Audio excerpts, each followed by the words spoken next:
విశాఖపట్నంలోని ప్రభుత్వ బాల సదన్లో సౌకర్యాలు కల్పించడంలో ప్రభుత్వం నిర్లక్ష్యం చేస్తుందంటూ ఆరోపించారు వైసీపీ ఎమ్మెల్సీ వరదు కళ్యాణి.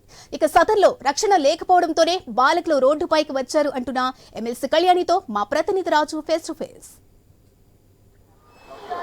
విశాఖపట్నం బాల సదన్లో గత రాత్రి నుంచి కూడా ఆందోళనకరమైన పరిస్థితి కొనసాగుతుంది. లోపల ఉన్నటువంటి ఎవరైతే నిర్వాసితులు ఉన్నారో వాళ్ళందరికీ కూడా సరైన సౌకర్యాలు లేవు, మమ్మల్ని బయటకు వదలండి అంటూ కూడా బాలికలు గత రాత్రి నుంచి కూడా రోడ్ల మీదకి వచ్చి ఆందోళన చేస్తున్న పరిస్థితి. మరి దీనికి సంబంధించి కూడా వైఎస్ఆర్ కాంగ్రెస్ పార్టీ రాష్ట్ర మహిళా అధ్యక్షురాలు అదేవిధంగా ఎమ్మెల్సీ వరదు కళ్యాణి గారు మనతో ఉన్నారు. దీనికి సంబంధించి ఆమె ఏం చెప్తారో తెలుసుకునే ప్రయత్నం చేద్దాం. మేడం చెప్పండి, అసలు ఇక్కడ జరుగుతున్న సంఘటనకి మీకున్నట్టు సమాచారం ఏంటి? బాలికలు లోపల సరైన సౌకర్యాలు లేవు అని చెప్పి బయటకు వచ్చి ఆందోళన చేయడం జరుగుతుంది. ఎన్నో రోజులుగా వాళ్ళు చెప్తూ ఉన్నారు, వాళ్ళ సమస్యలు చెప్తూ ఉన్నారంట, కానీ ఇక్కడ పట్టించుకునే నాదుడు లేడు అనేసి చెప్తూ ఉన్నారు. అలాగే జెంట్స్ పోలీసులు ఏమో యూనిఫామ్ వేసుకొని వచ్చి లోపలికి రావడం జరిగింది అని చెప్తూ ఉన్నారు.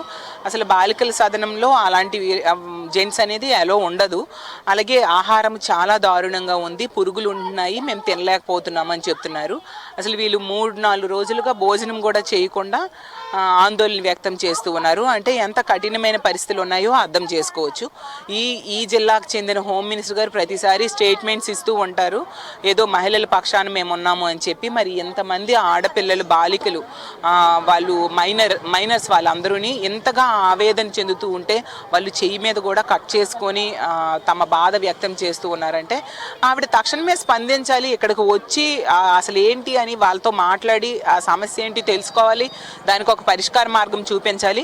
ప్రభుత్వం కూడా ఎంతసేపు స్టేట్మెంట్స్ కాకుండా ఎలాంటి సంఘటనలు జరిగినప్పుడు ఇక్కడ ఉన్నటువంటి బాధితులు ఎవరైతే ఉన్నారో వీళ్ళతో మీరు మాట్లాడారు, లోపల పరిస్థితి ఏమైనా చూసారో, ఎలా ఉంది అంటే?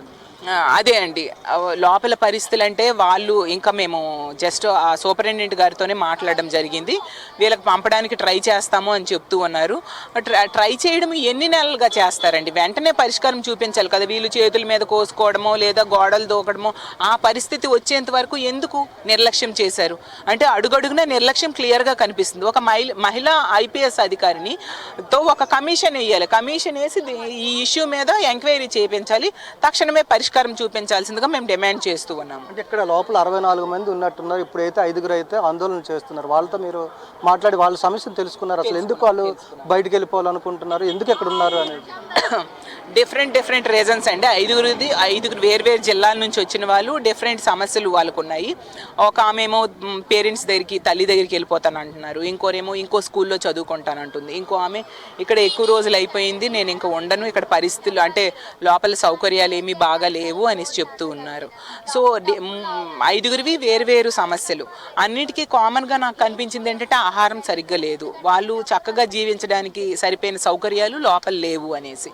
కాబట్టి ప్రభుత్వము వాళ్ళ ఆధీనంలో ఉన్న ఈ 60 మందికి పైగా బాలికలకి సరిగ్గా చూసుకోవాల్సిన బాధ్యత ఉంది. ఇంత నిర్లక్ష్యంగా వ్యవహరిస్తే చూడండి, మీరే చూసారు మీరు అందరూని, వాళ్ళు గోడలు దూకి రావడము లేదా చేతులు కట్ చేసుకోవడం, ఇంత పరిస్థితులు వచ్చేంత వరకు ఎందుకు ఉదాసీనంగా వ్యవహరిస్తుంది? తక్షణమే స్పందించాలి కదా. హోమ్ మినిస్టర్ గారు రావాలి లేదా ఒక మహిళా ఐపీఎస్ అధికారిని అపాయింట్ చేయాలి. నిన్నటి నుంచి వాళ్ళు ఎంత ఆందోళన చేస్తూ ఉండేటప్పుడు ఎంత నిర్లక్ష్యంగా ఎందుకు వ్యవహరిస్తున్నారు? ఇలా అయితే అది సమంజసం కాదు కదా. కాబట్టి ప్రజలతో ఓట్లు వేయించుకొని అధికారంలోకి వచ్చారు, ఇవా వాళ్ళు చేసే పనులు. కాబట్టి దీని మీద ప్రభుత్వం తక్షణమే స్పందించి వీళ్ళకి పరిష్కార మార్గం చూపించాలని కోరుతున్నాము. Thank you.